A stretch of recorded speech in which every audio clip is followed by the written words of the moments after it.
Hello दोस्तों, आप सब कैसे हैं? आई होप आप सब ठीक होंगे। आज हम पढ़ेंगे प्लानिंग के बारे में। जो हमने पहले जो मैनेजमेंट के फंक्शंस पढ़े थे, आपने प्रीवियस वीडियो में देखा ही होगा कि हमने कुछ फंक्शन पढ़े थे POSDC करके, planning, organising, staffing, directing, controlling. उसका पहला जो स्टेप है वो है प्लानिंग।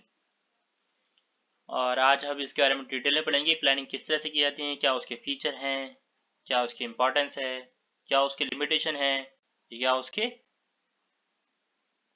प्रोसेस हैं। तो आज हम बिल्कुल डीप में पढ़ेंगे इस बारे में।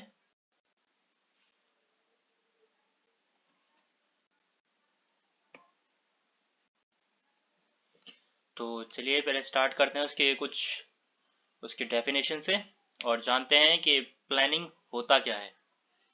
Planning is the first and foremost function of a management is called planning. जो फर्स्ट एंड फॉरमोस्ट जो फंक्शन होता है मैनेजमेंट का, उसे हम प्लानिंग कहते हैं। Planning is required to achieve an organisational objective and it provides base for all managerial function. आप सब जानते होंगे कि प्लान किसी चीज को प्लान करना, उस चीज का बेस बनाना होता है। मान लीजिए आप कोई फंक्शन कर रहे हैं, या फिर कोई आप काम कर रहे हैं, या फिर कोई किसी चीज की प्रोडक्शन कर रहे हैं, तो आप सबसे पहले क्या करेंगे? प्लान करेंगे कि हमें कहाँ से रॉ मटेरियल लेके आना है, कहाँ से इसे किस तरह से शिप में मतलब डिस्ट्रीब्यूट करना है, कितने लेबर चाहिए, कितने टन मशीनरी चाहिए। इसी तरह हिसाब से हम सब कुछ प्लान करते हैं।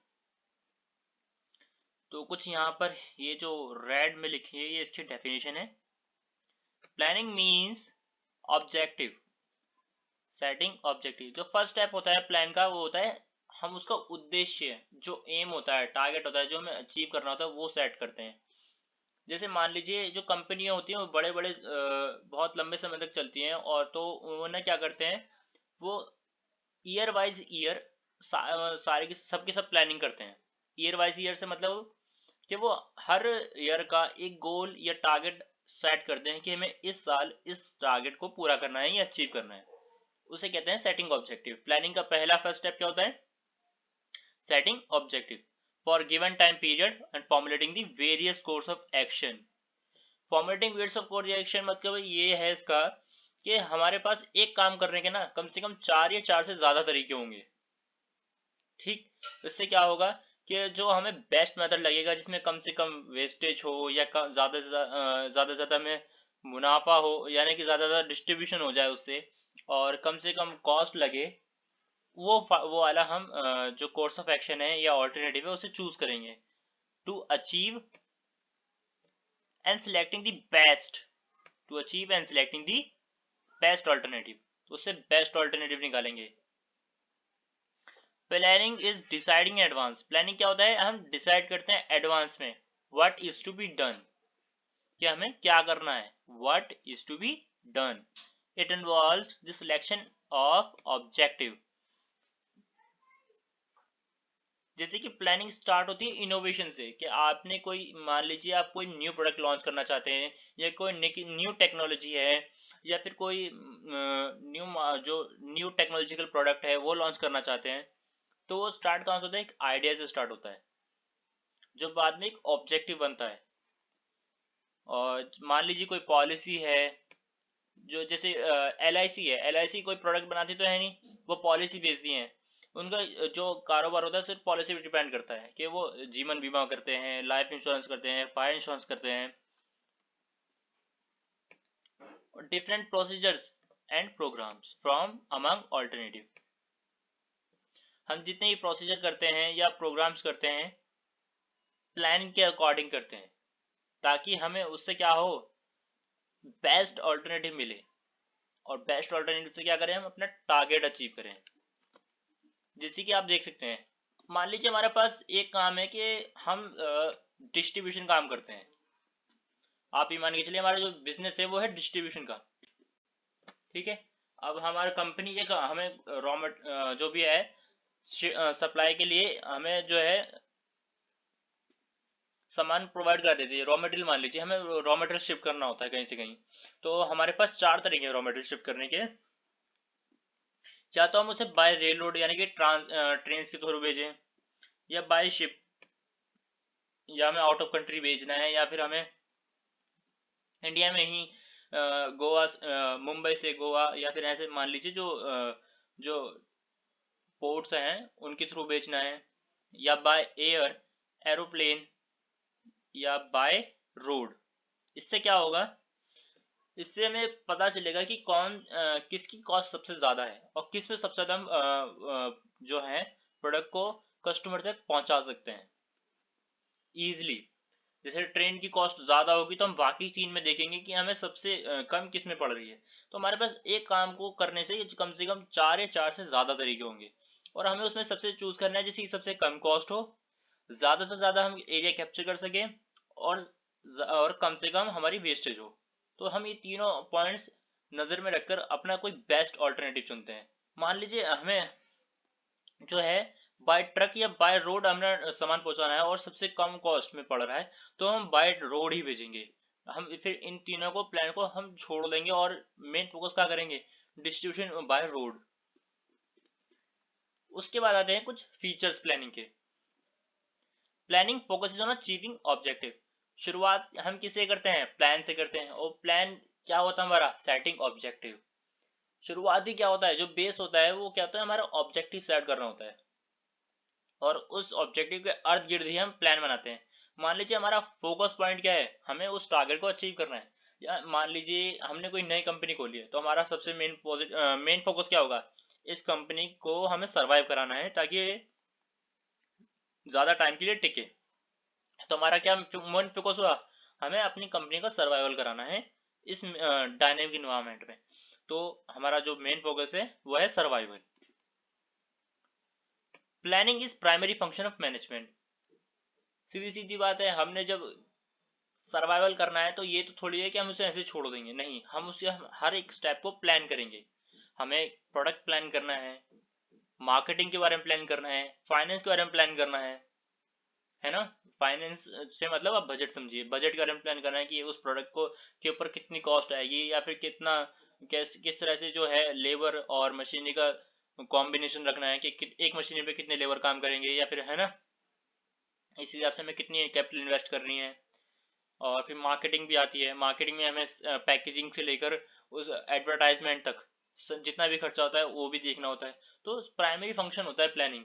अगर यही नहीं करेंगे तो फिर हम कुछ नहीं कर पाएंगे। उसके बाद आती है planning is a pervasive. Pervasive मतलब यूनिवर्सल कंसेप्ट है। अगर आप कहीं भी देखिए, हम हर चीज़ की प्लानिंग करते हैं, चाहे क्रिकेट मैच हो। क्रिकेट मैच में भी एक ऑर्डर डिसाइड होता है कि पहले ओपन कौन करेगा और लास्ट, इसी तरह से फर्स्ट सेकंड थर्ड फोर्थ इस तरह से रखे जाते हैं। वो क्या होता है, वो प्लानिंग के थ्रू होता है। वो देखते हैं कि किस बंदे को पहले भेजने से कौन ज़्यादा लंबा टिकेगा या फिर कौन अच्छा खेलता है, उसी तरह से वो प्लान करते हैं। तो planning is a pervasive, universal concept है, वो हर जगह अप्लाई होगा। उसके बाद आता है planning is a continuous process. Planning continuously work करती है। अब ऑर्गेनाइजेशन ये थोड़ी है कि इस साल का मान लीजिए उन्होंने अपना टारगेट अचीव कर लिया तो अगले साल प्लान नहीं करेंगे, ऐसा नहीं होता। वो अगर मान लीजिए उन्होंने इस साल अपना टारगेट अचीव किया और बहुत अच्छे तरीके से अचीव किया, तो वो और बेहतर करने के लिए और अच्छा प्लान बनाएंगे, और सोचेंगे कंज्यूमर को और किस तरह से सेटिस्फाई करें या किस तरह से और कंज्यूमर को अट्रैक्ट करें अपने प्रोडक्ट की तरफ। तो प्लानिंग कंटिन्यूसली चलती रहती है कंपनीज में, या फिर आप कहीं भी देखिए प्लानिंग कंटिन्यूसली। अगर आप कोई शॉप भी चला रहे तो आप कंटिन्यूसली इसमें प्लान करते रहेंगे कि क्या सामान अभी खत्म हो गया, ये कितने दिन और चलेगा, और मुझे कौन सा प्रोडक्ट और लगाना चाहिए अपनी दुकान में जिससे और वो कंज्यूमर और जुड़े उससे। Planning is a futuristic and forward looking. Planning साफ साफ है कि फ्यूचर के लिए बनाते हैं। ये थोड़ी है कि आपने आज अभी प्लान किया और अभी कर दिया, नहीं। हमें एक टारगेट सेट करना होता है अपने लिए। आप एग्जाम के लिए पढ़ते हैं तो एक टाइम टेबल बनाते हैं। वो टाइम टेबल अभी के लिए थोड़ी होता है, वो कल के लिए भी होगा, परसों के लिए भी होगा, और उससे अगले आने वाले दिन के लिए भी होगा। तो इसी तरह से क्या करते हैं, प्लान करते हैं अपने टाइम को, अपने स्टडी मटेरियल को, कि मुझे आज इस पे ज़्यादा फोकस करना है, फिर कल इस पे, और कल इस पर। इसी तरह से आप हर फ्यूचर के हर स्टेप को आप प्लान करते हो कि आपको किस तरह से उसे अचीव करना है, या किस तरह से उसे अपने वर्किंग स्टाइल में इम्प्लीमेंट करना है। उसके बाद आता है planning involves decision making. Planning का सीधा सीधा डायरेक्ट या इनडायरेक्ट बोल लीजिए रिश्ता होता है डिसीजन मेकिंग से। अब अगर कोई आप टारगेट सेट करते हैं या गोल सेट करते हैं तो वो एक सीधा सीधा है, आप कोई फैसला ले रहे हैं। अब आपके पास बहुत सारे, मान लीजिए एक कंपनी है, आप मान लीजिए कंपनी चला रहे हैं और आपके पास बहुत सारे वो हैं अपॉर्चुनिटीज कि आप किसी भी फील्ड में आ सकते हैं। आप सर्विस में जा सकते हैं, आप मैन्युफैक्चरिंग में आ सकते हैं, आप ट्रेडिंग में आ सकते हैं।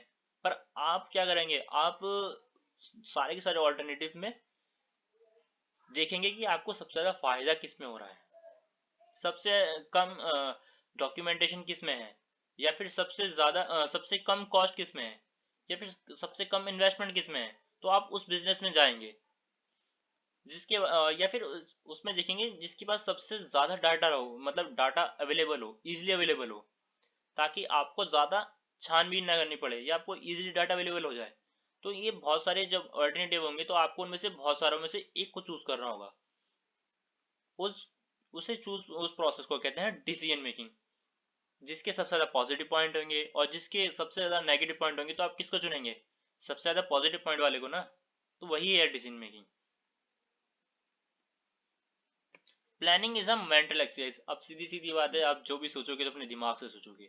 तो एक मेंटल एक्सरसाइज है, क्योंकि ये एक इनोवेटिव प्रोसीजर होता है।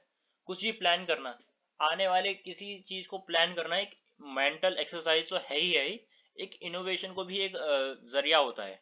आप इनोवेटिव हो, क्रिएटिव पर्सन हो, तो आप इजिली किसी प्रोडक्ट को इमेजिन कर सकते हो कि वो आगे जाकर कंज्यूमर को पसंद आएगा नहीं आएगा, या फिर मार्केट में उसकी डिमांड होगी नहीं होगी। तो एक मेंटल एक्सरसाइज भी है प्लानिंग। उसके बाद आती है कुछ इंपॉर्टेंस, जैसे कि प्लानिंग प्रोवाइड डायरेक्शन। आपने एक गोल सेट कर दिया तो क्या वो गोल क्या करेगा, आपको गाइड ही करेगा ना कि आपको उस तक उसके अचीव करने के लिए ये स्टेप लेने हैं। आप मान लीजिए आपने सोचा है कि आपको इस साल 10 लाख रुपए की सेल करनी है, पर उससे पहले आपको क्या करना होगा, प्रोडक्ट बनाना होगा ना, तभी तो आप बेचोगे। तो यही है। तो प्रोवाइड्स डायरेक्शन। प्लानिंग एक एक प्लानिंग ना प्रोवाइड करती है डायरेक्शन या गाइडेंस एक एक स्टेप के लेकर, कि आपको इस स्टेप के बाद फिर ये स्टेप लेना है, फिर इसके बाद ये स्टेप लेना है, जिससे आप धीरे धीरे अपने टारगेट को पास आते जाएं। अपने टारगेट के जब आप धीरे धीरे अचीव करने लगोगे तो आपको पता चलता रहेगा कि आप प्लानिंग के साथ चल रहे हैं या नहीं चल रहे हैं। Planning reduce risk of uncertainty. अब जो वर्किंग एनवायरनमेंट है हमारा, यानी कि जो एक्सटर्नल एनवायरनमेंट है, वो अनसर्टेनिटी से भरा हुआ है। मान लीजिए अभी आपने जो रॉ मटेरियल परचेज करने की सोची थी, वो पहले 500 रुपये पर केजी मिल रहा था, पर अब 1000 रुपये केजी हो गया। जो प्राइस है वो बढ़ गए। तो आपको फिर से प्लान करना होगा। प्लानिंग थमती नहीं है या फिर कभी खराब नहीं होती, बस ये है जो अनसर्टेनिटी वाला जो एनवायरनमेंट है ना, उसके अकॉर्डिंग आपको एडजस्ट करना पड़ता है अपने प्लान्स को। अब आपको फिर से एनालाइज करना होगा कि जो 1000 रुपये हैं ये वैलिड है कि नहीं है। अगर इससे सस्ता भी और कहीं मिल रहा होगा तो आप उस पर जंप अप कर जाओगे, या फिर सब्सटीट्यूट कर दोगे उस रॉ मटेरियल को, हमें ये नहीं चाहिए, हमें वो चाहिए, क्योंकि वो क्वालिटी उससे ज़्यादा बेहतर हो या फिर उससे कम प्राइस हो, तो आप उस पर शिफ्ट कर जाओगे। तो प्लानिंग हेल्प करता है हर चीज़ रिस्क रिड्यूस करने में। उसके बाद planning reduces the overlapping and wasteful activity. अब हम हर एक स्टेप को प्लान करते हैं प्लानिंग में, कि हमें इस स्टेप के बाद, फर्स्ट स्टेप के बाद सेकंड स्टेप फॉलो करना है, और सेकंड स्टेप के बाद थर्ड स्टेप। और उसके साथ हम रोल भी डिसाइड करते हैं कि फर्स्ट स्टेप को ये अरुण निभाएगा, सेकंड स्टेप को ये ऋषभ निभाएगा, और थर्ड स्टेप को तरुण निभाएगा। तो इससे क्या होता है, जो हमारी जो ओवरलैपिंग होती है वो बच जाती है। ओवरलैपिंग मतलब एक काम को दोबारा करना। अब आपने उस बंदे का रोल डिसाइड नहीं किया या उस टाइम को डिसाइड नहीं किया कि आपको कब करना है, तो वो क्या है, ओवरलैपिंग हो जाती है कि उस बंदे ने भी वही काम कर दिया जो उसे करना था, और उसके साथ साथ दूसरे ने भी वही काम कर दिया। तो इससे क्या है, मान लीजिए प्रोडक्शन ज़्यादा हो गई जो हमने डिसाइड किया था, तो अब मार्केट में इतनी डिमांड नहीं है उस चीज़ प्रोडक्ट की, तो वो क्या हुआ, ओवरलैपिंग वाला काम हो गया कि हमने जितना डिसाइड किया था पर उससे ज़्यादा हो गया। अब उसको क्या है, जब तक वो नहीं बिकेगा तब तक वो वेयर हाउसेज में पड़ा रहेगा और बफर स्टॉक में पड़ा रहेगा। उससे क्या होगा, या तो रखे रखे माल खराब होगा ही होगा, या फिर उसमें उसकी डिमांड ही नहीं आएगी तो फिर वो बिकेगा ही नहीं। उसके बाद वेटफुल एक्टिविटी जो अगर हम हर एक चीज़ को प्लान नहीं करेंगे तो जो हमारे रिसोर्सेज हैं हम अच्छे से यूटिलाइज भी नहीं कर पाएंगे। अब यूटिलाइज ही नहीं कर पाएंगे तो फिर उससे हम ज़्यादा से ज़्यादा प्रोडक्ट भी नहीं बना पाएंगे और वो वेस्टेज ज़्यादा करेगा। तो उससे क्या होगा, प्लानिंग अगर हम प्रॉपर तरीके से ना करें तो वो ओवरलैपिंग और वेस्टफुल एक्टिविटीज़ में कन्वर्ट हो जाएंगे। तो ये अच्छी बात नहीं है। प्लानिंग रिड्यूस कर देता है ओवरलैप को, वेस्टफुल एक्टिविटीज़ को भी। उसके बाद है प्लानिंग फैसिलिटेट्स डिसीजन मेकिंग। अभी मैंने जब पढ़ के आए हैं पीछे फीचर्स में, उसमें भी यही था, प्लानिंग इन्वॉल्व्स या प्लानिंग फैसिलिटेट डिसीजन मेकिंग। हम जितने भी स्टेप्स लेते हैं वो डिसीजन मेकिंग से लेते हैं, जितने भी ऑल्टरनेटिव सेलेक्ट करते हैं वो डिसीजन मेकिंग से ही करते हैं, जो टारगेट अचीव करते हैं या सेट करते हैं वो डिसीजन मेकिंग से ही करते हैं। उसके बाद आते हैं प्लानिंग प्रमोट इनोवेटिव आइडियाज। जो प्लानिंग के हैं, मैंने आपको शुरुआत में बताया था वीडियो के कि जो प्लानिंग है एक इनोवेटिव मेथड होता है कि आप सोचते हैं कि हमें इस तरह से कंपनी को डिज़ाइन करना है, प्रोडक्ट डिज़ाइन करना है, या फिर इस तरह से हमें प्रोडक्ट को लॉन्च करना है। ये एक इनोवेटिव प्रोसीजर होता है प्लान करना, कि आप फ्यूचर के लिए प्लान कर रहे हैं, अभी जो पल आपने नहीं देखा उसके लिए प्लान कर रहे हैं। अब जो प्रोडक्ट आते हैं मार्केट में ये एकदम से ऐसे थोड़ी होता है कि एकदम से उन्होंने इनके मन में आया और उन्हें बना के लॉन्च कर दिया, नहीं। ये उनकी बहुत पहले से प्लानिंग चल रही होती है कि हमें इस मेथड को या इस प्रोसेस को या प्रोडक्ट को इस तरह से डिज़ाइन करना है ताकि ये मार्केट में आते ही धूम मचाए और सब लोग इसे खरीद लें।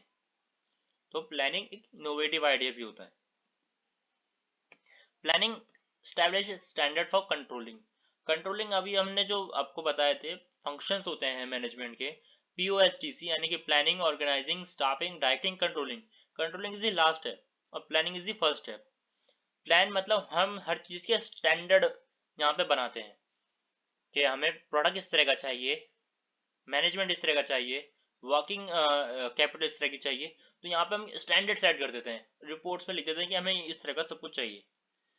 अब रिपोर्ट में लिखने के बाद जो एक्चुअल में होता है ना, जो एक्चुअल परफॉर्मेंस निकल के आती है उससे कंपेयर करते हैं, उससे उस प्रोसेस को कहते हैं हम कंट्रोलिंग। कंट्रोलिंग में क्या करते हैं, हम एक्चुअल परफॉर्मेंस और स्टैंडर्ड को कंपेयर करके देखते हैं कि हमने जो प्लान किया था और जो एक्चुअल परफॉर्मेंस आई है वो कितनी सही है या कितनी बराबर है। उसके बाद आती हैं limitations. Limitation, planning leads to rigidity. Planning कभी कभार रिजिड भी बन जाती है। अब आपको किसी ने प्लान के अकॉर्डिंग बोला है कि आपको यही काम करना है और यही इस कंपनी के लिए सही है, पर आपको लगता है कि आप इससे बेहतर कर सकते हैं या आपके पास कोई इससे बेहतर विकल्प है इस काम को करने का, पर आपको क्या है, आपको उस प्लान को फॉलो ही करना है, तो वो एक रिजिडिटी का रोल भी निभाती है। उसके बाद प्लानिंग में भी work in may not be work in dynamic environment. अब जो प्लान है according to the dynamic environment भी कभी कभार काम नहीं करती। मान लीजिए आपने कुछ प्लान किया, ठीक, पर गवर्नमेंट ने कोई न्यू पॉलिसी लॉन्च कर दी या फिर उसने टैक्सेशन रेट्स ज़्यादा कर दिए, तो क्या है उससे प्लान पूरा चेंज हो जाता है। तो कभी कभार प्लान भी अकॉर्डिंग नहीं वर्क कर पाते डायनेमिक एनवायरनमेंट के। उसके बाद प्लानिंग रिड्यूसेस क्रिएटिविटी। अभी जैसे मैंने आपको बताया कि प्लान लीड्स टू रिजिडिटी, इसका सेम मतलब होता है प्लानिंग रिड्यूस क्रिएटिविटी। अब जो हेड्स होते हैं उन्होंने तो डिसाइड कर लिया कि हमें प्लान में ये सब करना है और इस तरह से करना है, पर इससे क्या होगा, जो अदर क्रिएटिव आइडियाज होते हैं वो नहीं हो पाते क्योंकि मेजोरिटी उनको सपोर्ट नहीं करती। तो उससे क्या है, प्लान रिड्यूस कर देता है रिजिडिटी को एक हद तक। Planning involves huge cost. अब जैसे ये बड़ी बड़ी कंपनियां हैं, फेसबुक, इन सब के पास डाटा होता है और डाटा ही बहुत लाखों करोड़ों रुपए का होता है। तो आप जान सकते हैं कि प्लानिंग करना कितना एक, डाटा कलेक्ट करना कितना एक मुश्किल काम है। अब हर चीज़ का डाटा कलेक्ट करने में ना बहुत ज़्यादा कॉस्ट इन्वॉल्वमेंट होती है और हर चीज़ प्लान करने के लिए एक कॉस्ट, यानी कि एक प्लान करने का बजट भी डिसाइड होता है, जो कभी कभार कंपनी बहुत ज़्यादा सेट कर देती है ताकि, क्योंकि उन्हें पता है अगर सही तरह से डाटा नहीं आएगा तो वो अपने जो प्रोडक्ट बनाएंगे वो क्या पता कंज्यूमर ना खरीदे। तो इसलिए प्लानिंग पे लोग ज़्यादा खर्च करते हैं। Planning is a time consuming process. आप सब जानते हैं प्लान बहुत लंबा प्रोसेस होता है। अगर ये ना किया जाए ध्यान से तो फिर आपको पता है कुछ अच्छा नहीं होगा, या कुछ जो डायनेमिक एनवायरनमेंट है वर्क करेगा ही नहीं। तो प्लानिंग को हम स्टेप बाय स्टेप और फॉलो करना पड़ता है, और स्टेप के अकॉर्डिंग ही चलना होता है। हम इसमें कोई शॉर्टकट नहीं ले सकते। तो ये बहुत टाइम कंज्यूमिंग प्रोसेस होता है। इसके बाद planning does not guarantee success. अब मैंने जिसको बताया कि कंट्रोलिंग और प्लानिंग को जो है मैच करके देखते हैं उसकी परफॉर्मेंस हमारी बराबर आई कि नहीं आई, या जो हमने काम किया वो अकॉर्डिंग टू स्टैंडर्ड है या भी नहीं है। तो ये गारंटी नहीं देता। मान लीजिए आपका जो है आपने एक्चुअल में कुछ और आपका रिजल्ट आया, पर आपने डिसाइड तो कुछ और ही किया था कि हमें ये सब कुछ करना है, या सेल ज़्यादा लानी है, या हमें मार्केट कैप्चर ज़्यादा करना है, पर हुआ तो बिल्कुल अपोजिट ही।